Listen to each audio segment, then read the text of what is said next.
But let's just start by talking about PARP inhibitors and mechanisms. So like Emmanuel, you're very basic science oriented. Why don't you explain to us your version of synthetic lethality? And for a general audience like urologists, medical oncologists, how do you explain it to a patient? Yeah, so synthetic lethality, at the most basic level means you need to have a defect in pathway 1 and pathway 2 at the same time to cause the cancer cell to die. So if you've got two pathways that are both responsible for fixing DNA damage, for example, pathway B compensates for pathway A, and pathway A compensates for pathway B. So there's a redundancy built in by Mother Nature so that the most important process of DNA repair can occur. And to get into the slightly more technical terms, when a double-strand DNA molecule is broken, it can repair itself by a single-strand repair, so it repairs one strand at a time, or it can repair both strands simultaneously. That's called a double-strand repair. And if a carcinogenic agent or environmental exposure or drug causes a single-strand DNA damage, the double-strand pathway can take over and fix it, and the inverse can be true. So the main enzyme or protein that's responsible for those single-strand repairs is the PARP enzymes, mainly PARP1, which is the target of drugs like olaparib, talazoparib. The main enzymes or proteins that fix double-strand DNA breaks at the same time are the BRCA2 and related proteins, and those are sometimes called homologous recombination proteins.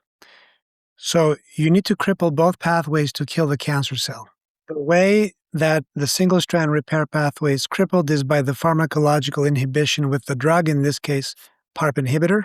But then for that cancer cell to die, it needs to have the second half of that pathway, which is the BRCA pathway, also crippled. And the way that the BRCA pathway is crippled is not through a drug, it's actually the genetic or genomic inactivation. So for example, through a mutation in the BRCA gene or other genes. So if the BRCA gene is not mutated, if it is functioning normal, it's doing its happy job, then a PARP inhibitor is not going to make a darn bit of difference. That cancer cell is not going to be affected, it's going to survive, and the patient is not going to get a therapeutic response. Now, if the double-strand repair pathway is already crippled by an underlying genetic defect, either an inherited genetic defect like a germline mutation or a somatic tumor-only genetic defect, now that cancer cell relies exclusively on the PARP1 as its only way that it can repair single-strand DNA damage. And in that context, when you use the PARP inhibitor, that cell can no longer repair DNA damage at all. It accumulates catastrophic DNA breaks and it dies. Very good. That was a great explanation. But for a patient, like would an analogy like a spare tire analogy, like I usually tell patients cancer cells, like BRCA cells are always, they're already driving on a spare tire because BRCA is broken. And then PARP inhibitors puncture that spare tire. And usually normal cells have a full set of 4 tires. But then with both of them knocked out, the cancer cell is stranded. Does that kind of resonate with patients, you think? I've never heard it, but it was compelling when you just said it, so I like it. Yeah. I'm going to start using it. All right. Just make sure to credit me. Anyways, Reina, we always hear about, I hear a lot, Neeraj says this a lot, where AR blockade actually induces BRCA-ness via like HRR transcript downregulation. Do you think that's actually what's going on? Why do we get a synergistic effect with ARPIs in combination versus single agent? Well, I first would step back and say, I don't know that we've actually definitively proven synergy. So I think there's a lot of, controversy in the field regarding the impact of PARP inhibitors combined with RPs in the context of non-mutated disease. There's rationale that AR signaling helps tumor cells repair DNA, that blocking AR results in basically inability to repair DNA.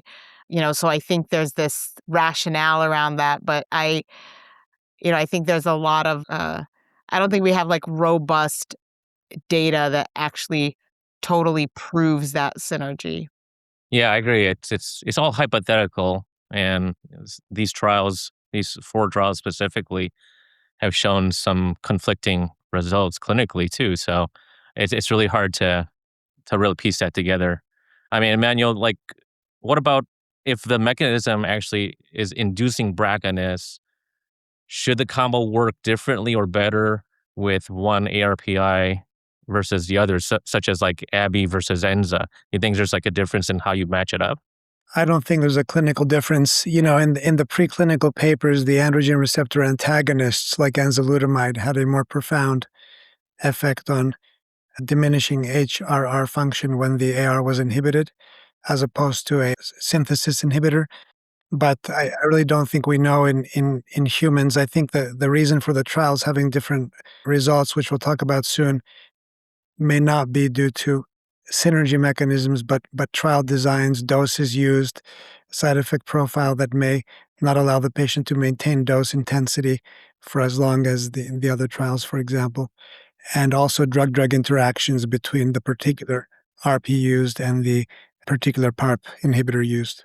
Okay. Well, we talk about the different PARPs in these combinations, right? Like talazoparib, niraparib, olaparib. Can you tell the audience a little bit of what your opinion is on PARP trapping potency? Which one has the highest potency versus, and which one might be responsible for more side effects because of that? Yeah, happy to dissect. I think probably if you had to pick the agent that was the most potent with the most PARP trapping properties, it would likely be talazoparib. Olaparib was the first PARP inhibitor to really be approved in prostate cancer, and one of the newest kids on the block, or not newest, but kind of oldest kids on the block, I would say. It has moderate trapping potency, which basically freezes the replication forks, and replication fork results in cell death. Rucaparib, which is actually also FDA approved based off of Triton 2 and Triton 3, also has moderate PARP trapping. Niraparib actually has pretty higher PARP trapping, but not as potent of an agent. But I think, there's newer drugs that are also being developed. Olaparib, rucaparib, niraparib, and talazoparib are all PARP 1-2 inhibitors that not only block at PARP 1, but also PARP 2.